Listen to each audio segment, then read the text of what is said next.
amables televidentes, aquí en el set de Telesucesos, Canal 29 UHF en vivo, lunes 29 de mayo del 2023 y el domingo 4 de junio, 6 de la tarde en el reprise.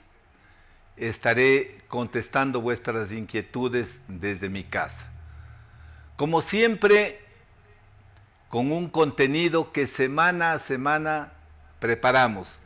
Ahora, un pequeño comentario sobre posibles candidaturas para las elecciones presidenciales del 20 de agosto, el segmento pedagógico ya en la cápsula procesal 89 y 90, la conciliación, la segunda parte.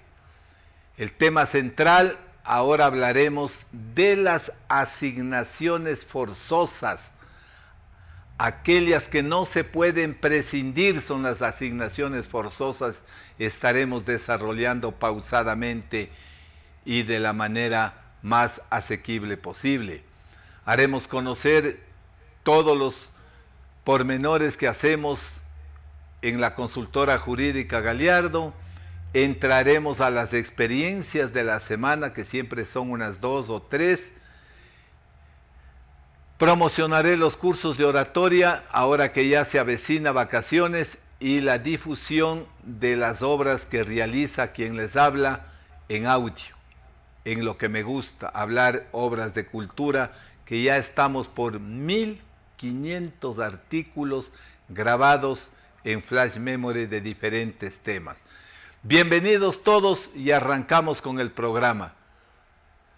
La noticia, siempre para calentar el programa de carácter político, ya se comienzan a escuchar nombres para terciar en las elecciones presidenciales, y hay una que he oído con agrado, la del señor Fernando Villavicencio, aquel que reunió todas las pruebas para denunciar los actos y la administración dolosa del correísmo. Qué buena que esté de candidato, y a gente diáfana, sin mañoserías, hay que apoyarlo. Así es que en buena hora que se haya candidatizado, y ojalá la gente sea consciente, responda a estas personas que sacrifican su vida, que no tienen miedo y que han denunciado todos los actos de corrupción en los últimos gobiernos.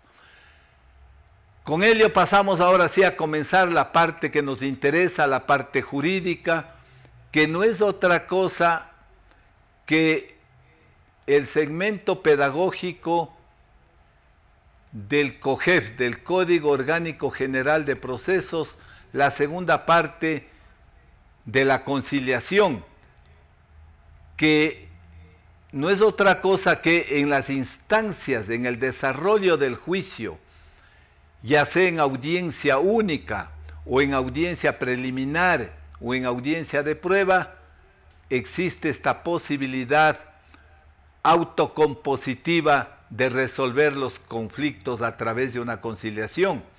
En estos casos, el juez toma la batuta y, de llegar a un acuerdo, inmediatamente suspende las demás fases y elabora el acuerdo, dicta la sentencia y declara terminado el proceso. Pero ¿cuáles son los principios de una conciliación? Tiene que reunirse ciertas condiciones, ciertos requisitos, como son la voluntariedad. Ninguna conciliación tiene que obedecer a presiones de ninguna naturaleza. Emergen del consenso, del deseo de solucionar un conflicto. Confidencialidad, otro principio de la conciliación, la confidencialidad, que no es otra cosa que el juez debe mantener en secreto lo discutido hasta ver si se plasma o no se plasma en un posible acuerdo. No puede delatar por ningún concepto, eso le está prohibido. Tiene que haber el principio de flexibilidad, como en toda negociación. ¿En qué consiste este principio? En lo que yo les he venido diciendo en todos los programas. Es mejor un mal arreglo que un buen juicio, y que un mal arreglo, así sea, se produce gracias a la conjugación, les he dicho, del verbo ceder. Ser flexible es hacer uso de la cesión. Es decir, si a mí me deben 15,000 más los intereses 5,000 son 20,000, prefiero ceder los intereses con el fin de que se solucione este problema.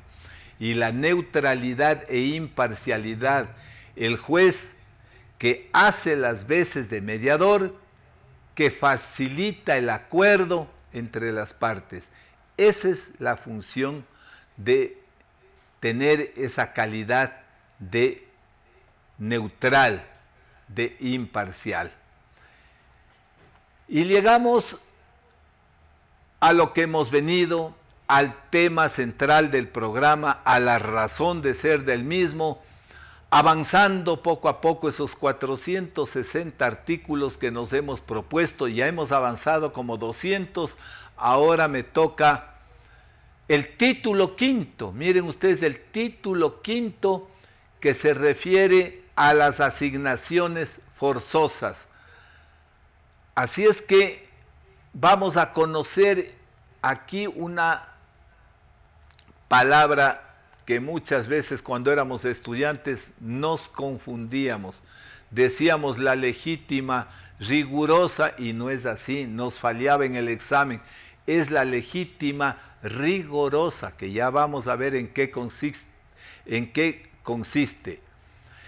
La asignación forzosa no es otra cosa que aquella asignación que obligatoriamente tiene que hacer una persona a través de su testamento, porque si no lo hace, no va a surtir el efecto y puede ser impugnado, puede ser declarado nulo, reformado.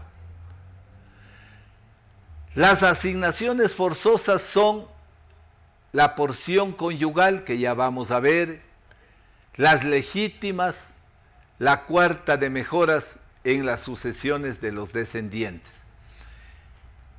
No queremos que ustedes se confundan en lo que significa una porción conyugal. A veces en el uso corriente las personas creen que la mitad que le corresponde al cónyuge sobreviviente se llama la porción conyugal, y no es así. La porción conyugal nada tiene que ver con los gananciales, es decir, con lo que ese 50% coge cada uno de los cónyuges como consecuencia de la partición de los bienes de la sociedad conyugal. La porción conyugal, en cambio, es aquella que tiene derecho el cónyuge sobreviviente que carece, aquí viene el quid del asunto, que carece de lo necesario para su congrua sustentación. Es decir, que hay estos dos elementos: padecer, no tener con qué sobrevivir. Eso es la congrua sustentación. Pongamos un ejemplo muy claro es que fallece un señor que se ha unido con una señora y con ella no adquirió ningún bien. Y la señora muere, el señor fallece y ella queda en total desprotección. No tiene lo necesario para su alimentación, su vivienda y su vestuario, porque no le dejó nada en testamento. Todo dejó a los hijos. Miren ustedes, aquí puede producirse el reclamo de esta señora, señalando que por el haberle asistido al difunto algunos años y no haber legalizado de ninguna manera su situación, a más de lo que le corresponde en la ley, tiene derecho a esta porción denominada conyugal, que no es otra cosa que la cuarta parte, miren ustedes, la cuarta parte de los bienes que ha dejado el difunto. Si dejó, una vez que se haga el inventario, unos $100,000 en bienes, el $25,000 tendrán que darle por concepto de esta porción conyugal a esta señora. Así es que no se olviden. Y ahora entramos a lo que les dije. Cuando concurren los hijos de un fallecido a heredar, a sucederle al difunto en todos sus derechos y obligaciones, necesariamente tiene que hacerse un cálculo de toda la masa hereditaria, lo que se llama el acervo, un acervo líquido y un acervo imaginario. Primero un acervo imaginario de hacer una cuantificación de todo, y luego el acervo líquido, es decir, realmente cuánto constituye la masa repartible y los derechos que les corresponden a los legitimarios a sus hijos. Esa cuota liquidada como acervo líquido, esa porción que les corresponde a cada descendiente, se llama su legítima rigorosa. A eso se refiere ese derecho de la legítima rigorosa, que se reparte ya por cabezas o por estirpes, dice la ley. Miren ustedes, ¿qué será esto que el pueblo no entiende, el público no entiende? Para eso estoy yo, para hacerle comprender. En eso le ha faltado al código un poco de semántica sencilla, de utilización de términos un poquito más asequibles, comprensibles, que se ha de repartir por cabezas o por estirpes. Pongamos un ejemplo. Si el señor dejó 3 hijos y se ha deducido ya la masa hereditaria y hay el acervo líquido de $90,000, $30,000 llevará cada uno. Como no hay hijos fallecidos, los 3 constituyen una división por cabezas. Es decir, son herederos directos en términos sencillos. Pero ¿qué ocurre? Que 2 de ellos sean fallecidos. Entonces ese grupo de hijos del un lado y los otros hijos del otro lado reciben su cuota y la división se llama por estirpes. Así es que siempre, ¿qué monto les corresponde obligatoriamente dejar a un causante, a un testador, al dueño de los bienes? No menos de la mitad, porque la herencia se divide la mitad irremediablemente para los legitimarios que acabamos de decir, que son 2 los legitimarios, los hijos y los padres. A falta de hijos, le suceden sus padres. Ellos se llaman legitimarios. La otra mitad puede a su vez dividirse, y debe dividirse si es que desean, en 2 partes. La cuarta de mejoras, en donde la persona que ordena sus bienes para lo futuro les mejora a uno de sus descendientes.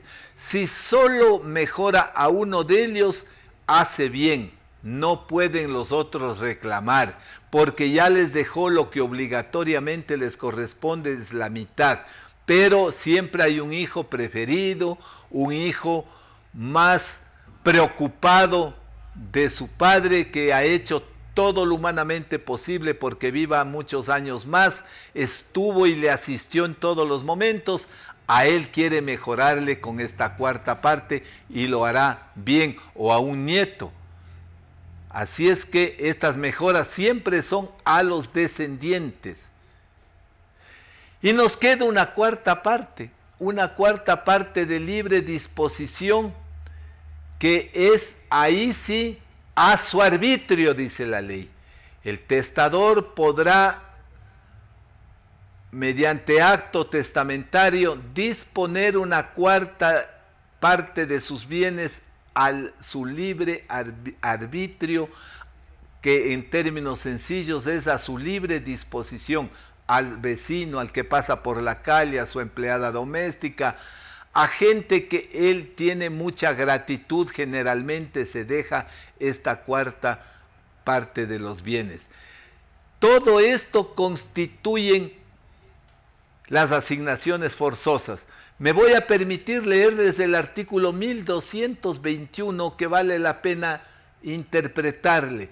Todos los legados, todas las donaciones, sean revocables o irrevocables, hechas a un legitimario. Mire que está hablando de las donaciones y legados a favor de un legitimario que tenía entonces la calidad de tal, coma, dice el artículo, se imputarán a su legítima, a menos que en el testamento o en la respectiva escritura o en el acto posterior auténtico aparezca que el legado o la donación ha sido a título de mejora.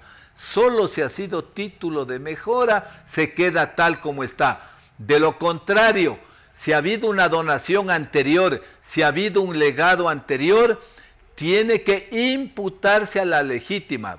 Aquí es sabia la ley, porque a veces en donación ya le ha dado a un hijo y este hijo quiere volver a coger cuando ha fallecido el testador o la persona que ha dejado sus bienes, quiere aprovecharse. No, mi querido amigo, a ti ya te dio y eso tiene que tomarse en cuenta. Si te queda algo más por darte, se te dará, si no, no habrá nada más.